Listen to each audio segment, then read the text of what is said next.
పెరిగి పెద్దయ్యాక ఈ పులియూరికే దేవుడయ్యాడు కుమార్. కానీ కుమార్ ఇప్పుడిక్కడ లేడు. ఈ ఊరు మొత్తం ఎదురు చూసేది అతని కోసమే. కుమార్ ఇప్పుడు ఎక్కడుంటాడు? అదో పెద్ద కథ. కొన్నాళ్ళ కిందట కుమార్ తమ్ముడు సుబ్రహ్మణ్యం స్నేహితులు ఏదో కావాలంటూ ఈ ఊరికొచ్చారు. ఎవరిళ్ళు ఇంత ముందు ఇక్కడ చూడలేదు? బలరాం గారిని కలవాలంటూ పట్నం నుంచి వచ్చారు. నేను ఇతను సుబ్రహ్మణ్యంకి ఫ్రెండ్స్ అన్నా. నిజమా? రండి తమ్ముళ్ళు, లోపలికి రండి. నా పేరు గన్ని. కాదు, బెన్ని. నా పేరు శివ. ఒక ముఖ్యమైన విషయం మాట్లాడాలి. ఏంటి చెప్పండి, పర్లేదు. సుబ్రహ్మణ్యం చదువు కోసం పట్నం వెళ్ళాడు. నేను ఈ ఊరు వదిలి ఎక్కడికి వెళ్ళేది లేదు. బలరామన్న, సుబ్రహ్మణ్యం లైన్ లో ఉన్నారు. బావా, సుబ్రహ్మణి ఫోన్ ఇటు అర్జెంట్. ఒక్క నిమిషం ఆగరా ప్లీజ్. మణి, నీతో పాటు చదువుకుంటున్న వాళ్ళు ఇక్కడికొచ్చారు. నేనే వాళ్ళ అక్కడికి పంపించాను. పోతే నల్లగా లావుగా ఉన్నాడే వాడే నాతో పాటు చదువుకుంటున్నాడు. ఎవరు? ఈ ఖడ్గమృగమా? ఇలాంటి వాళ్ళని కూడా కాలేజీలో చేర్చుకుంటారా? వాళ్ళకు సహాయం కావాలంట. అది నీ ఒక్కడి వల్లే అవుతుంది బావా. ఇసం ఏంటో చెప్పరా బామర్ది. ఇక్కడ ఒక ఆయుర్వేదిక్ మందుల ఫ్యాక్టరీ ఉంది, గిరి ఫార్మసీ. అక్కడ శివ ఉన్నాడు కదా, శివ వాళ్ళ ఫాదర్ డాడీ గిరిజ అనే దాని యజమాని. అరే ఏం పేర్లురా ఇవి? డాడీ గిరిజ. బావా, వీళ్ళు ఇక్కడ ఒక శాస్త్రజ్ఞుడి సహాయంతో క్యాన్సర్ ని నయం చేసే మందుని కనిపెట్టారు. బావా, వీళ్ళకి ఈ మందు కోసమే మిగతా వనమూలికలతో పాటు కొంచెం గంజాయి కూడా కావాలంట. గంజాయా? బావా మెల్లగా. ఈ మందు తయారైతే అందరికీ మంచిది బావా. నాకు ఆ ఫ్యాక్టరీలో మంచి ఉద్యోగం కూడా దొరుకుతుంది. డాడీ గిరిజ గారు నాకు ప్రామిస్ చేసి చెప్పారు. ఓడికి మంచి జరుగుతుందంటే ఈ బలరాముడు దేనికైనా తెగిస్తాడు. ఎందుకంటే మణి సంతోషంగా ఉంటే కుమార్ సంతోషంగా ఉంటాడు. కుమార్ సంతోషంగా ఉంటే ఈ బలరాముడు కూడా సంతోషంగా ఉంటాడు. ఈ అడవిలో సకల రోగాలకి మందులు ఉంటాయని చెప్తూ ఉంటారు, కానీ గంజాయిలో క్యాన్సర్ మందు ఉందని చెప్పడం నేను ఎప్పుడూ వినలేదే. ఇక్కడ బండ్లు జారుతాయి, కూర్చొంత చూసుకుని రండి. అన్నా, ఈ అడవిలో సుమారు 2 గంటల సేపటి నుంచి నడుస్తూనే ఉన్నాం. ఇంకా స్థలం రాలేదా? దీనికే గస పెడితే ఎట్టాగబ్బా, ఇంకా వెళ్ళాలా? పొద్దుమాను తినడం తాగడం కాదు, ఒళ్ళొంచి పనిచేయాల. ఇట్టా ఉంటే ఇడికి పిల్లనెవరు నడిచి కాళ్ళు పీకుతున్నారు.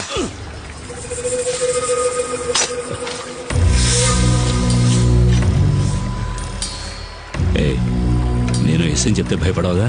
భయమా? నాకా? అసలు మా వంశంలోనే ఎవరు భయపడ్డట్టు దాఖలా లేవు. ఏంటి విషయం? ఏం లేదు, పాము. పామా? ఎక్కడ? కదలొద్దు, అది నాగుపాము. కదిలితే కాటేస్తుంది.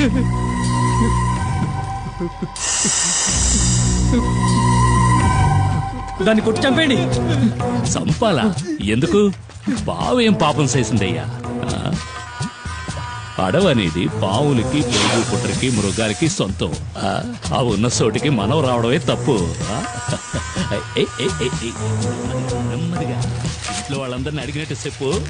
పాపం అయ్యా, అది సంటి బిడ్డలా. ఏదో చుట్టాలతో మాట్లాడినట్టు మాట్లాడుతున్నాడు. ఇదిగో దీన్ని తీసుకుని మా వెనకైనా.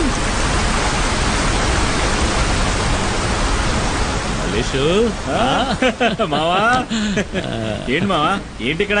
ఏం లేదురా, ఈడు నాకు బాగా కావాల్సిన వాళ్ళు. అన్నతో చెప్పి ఆ మందంటే ఇప్పించు. నీకు తెలుసుగా మావా, పరిచయం లేని వాళ్ళతో ఈ వ్యాపారం చేయమని. అరే మనకిడు బాగా కావాల్సిన వాళ్ళని చెప్తున్నాను కదా. సరే, రామని అడిగి చూస్తాను. ఈయన నాకు చాలా సహాయం చేశాడు. రండి వెళ్దాం.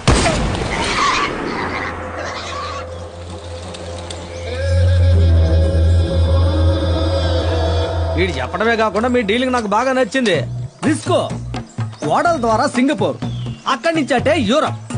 ఏదో మా సింహాద్రి చెప్పాడు కదా అని ఒప్పుకున్నా. కానీ ఈ ఒక్కసారే సరుకు సప్లై చేస్తా. నాకు 2 వారాల టైం కావాలి. 2 వారాల? మొక్కలు బాగానే ఎదిగినాయి. కోసి ఎండేసి ప్యాక్ చేయడమే.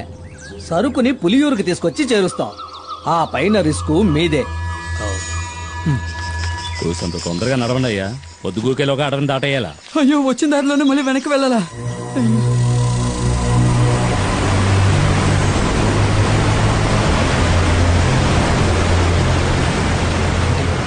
ఏమైంది? కొండవాగు పొంగి పొల్లుతోంది. మనం చింతపల్లి రూట్లోనే వెళ్ళాలి, వేరే దారి లేదు. మాట్లాడుకుంటారా?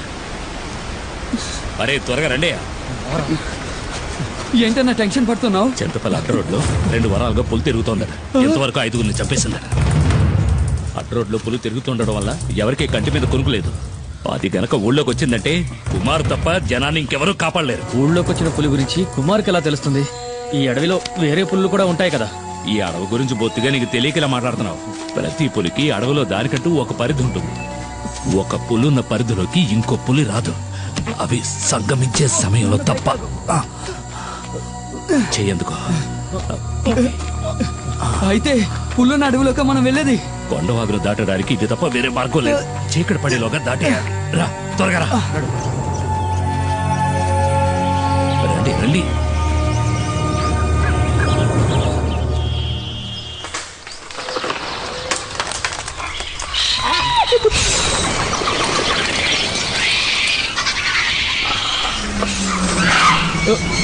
ఏమిటా శబ్దం?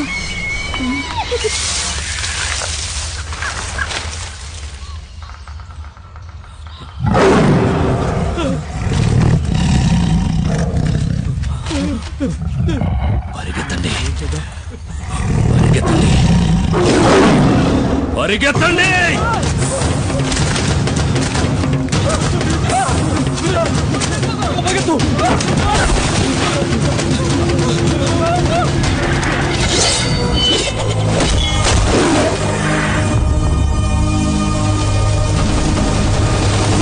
ఇక భయపడాల్సిన పని లేదు.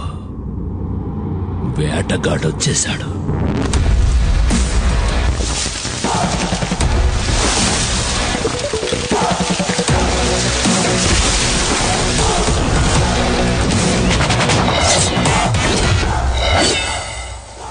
పులిరా పులిరా మన్యం పులిరా, నీ అందగా నిలిచే మన్యం పులిరా.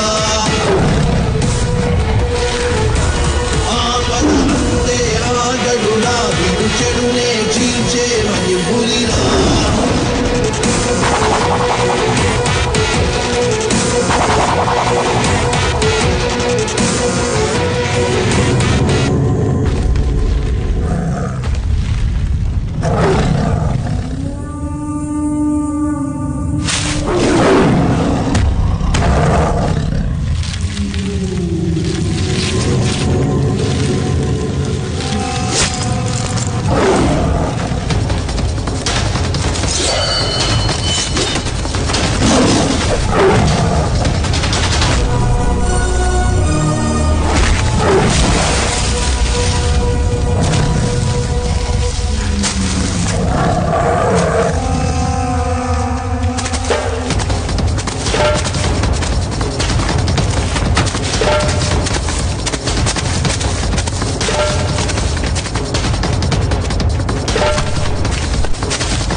పులిరా పులిరా మన్యం పులిరా, నీ అందగా నిలిచే మన్యం పులిరా. ఆపద అంతే ఆగడురా, విడు చెడునే చీల్చే మన్యం పులిరా.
ఏమైంది?